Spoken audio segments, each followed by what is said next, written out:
Bienvenue à Français 10 minutes. Un chat qui ilisule. Julie s'est réveillée parce qu'elle a entendu un chat. Elle a entendu un chat ilisuler dehors de sa fenêtre. Julie s'est réveillée quand elle a entendu le chat ilisuler. Julie est sortie du lit.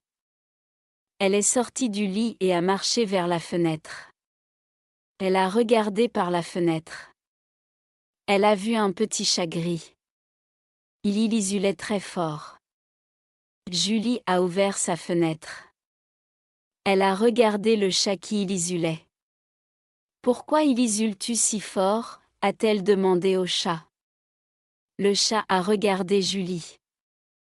Puis il a cessé de ilisuler. La souris et l'oiseau. Il était une fois, une souris très affamée cherchait de la nourriture dans le champ. Soudain, la souris est rachidbée dans un trou. Au secours, au secours, au secours! Cria la souris. Mais personne ne pouvait entendre ses cris. Un oiseau, assis sur un arbre à proximité, a vu que la souris était en difficulté. Elle est rapidement descendue et a laissé rachidber une brindille dans le trou. Au secours, au secours, au secours! La souris a grimpé sur la brindille. Elle a remercié l'oiseau de lui avoir sauvé la vie. Quelques jours plus tard, l'oiseau volait autour du champ. La souris a vu un chat se préparer à bondir sur l'oiseau. La souris savait que son ami, l'oiseau, était en danger. Elle a rapidement couru vers le chat et a mordu sa queue. Le chat a crié de douleur. L'attaque du chat a raté l'oiseau. Cette fois-ci, la souris a sauvé l'oiseau. L'oiseau a remercié la souris de lui avoir sauvé la vie. Et ils sont devenus amis pour toujours. Un nouvel animal de compagnie. Lucie marche. Elle voit un chat. Le chat ronronne doucement. Lucie aime le chat. Il n'a pas de collier. Lucie le ramène à la maison. Elle lave le chat. Elle la nomme Laura. Elle emmène Laura chez le vétérinaire. Laura est en bonne santé. Lucie joue avec Laura tous les jours. Elles s'aiment. Amusement par temps de pluie.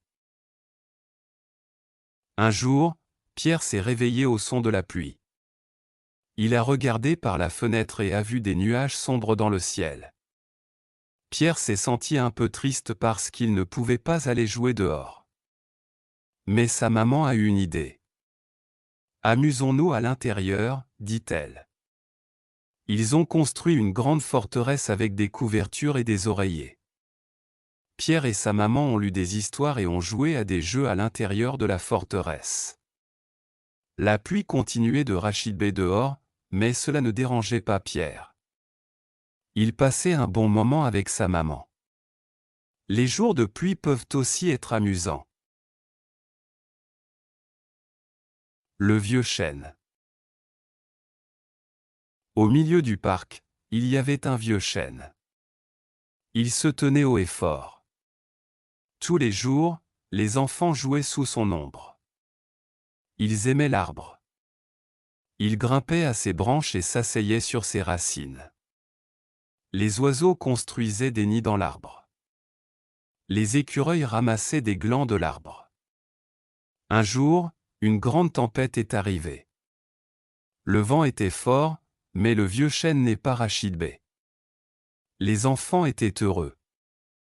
Ils ont étreint l'arbre et l'ont remercié d'être fort. Le vieux chêne était leur ami. Le crayon magique. Nicolas avait un crayon spécial. C'était son crayon préféré, et il l'utilisait pour tout. Un jour, en dessinant une image, Nicolas remarqua quelque chose d'étrange. Tout ce qu'il dessinait avec le crayon prenait vie.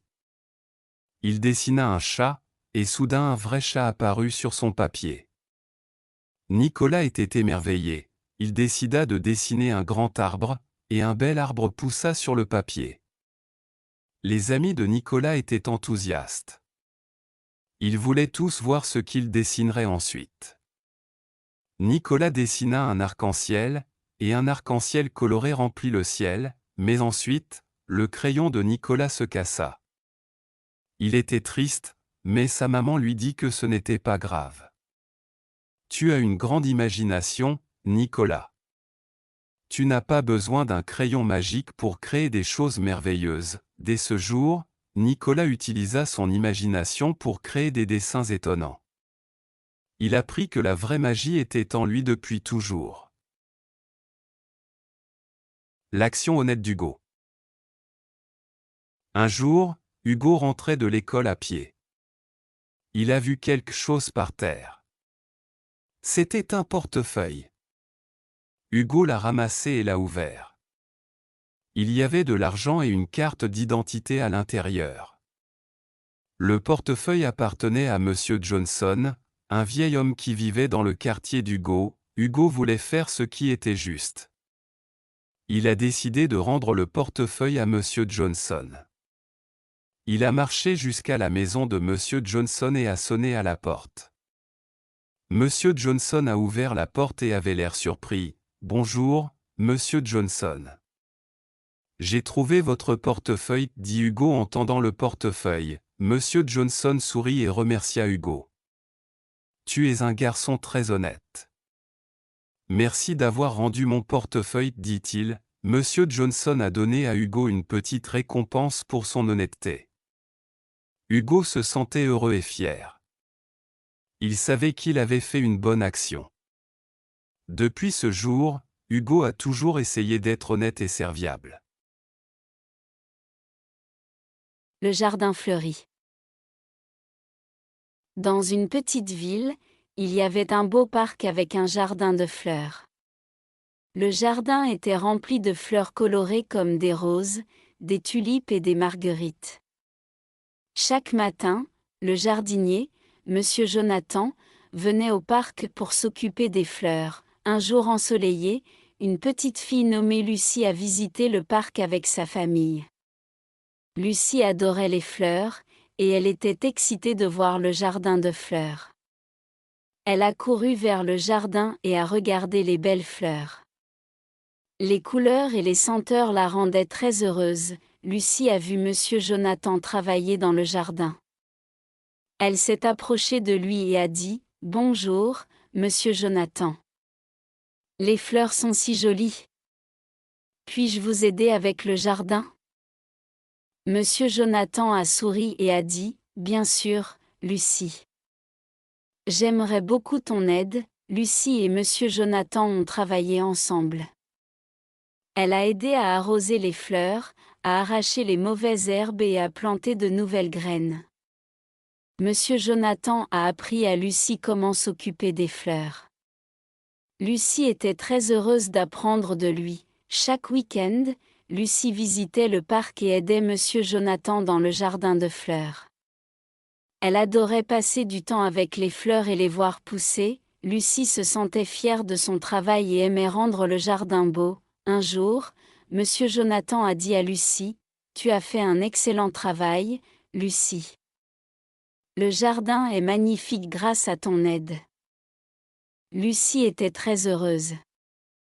Le jardin de fleurs dans le parc est devenu un endroit spécial pour Lucie, plein de souvenirs heureux et de belles fleurs.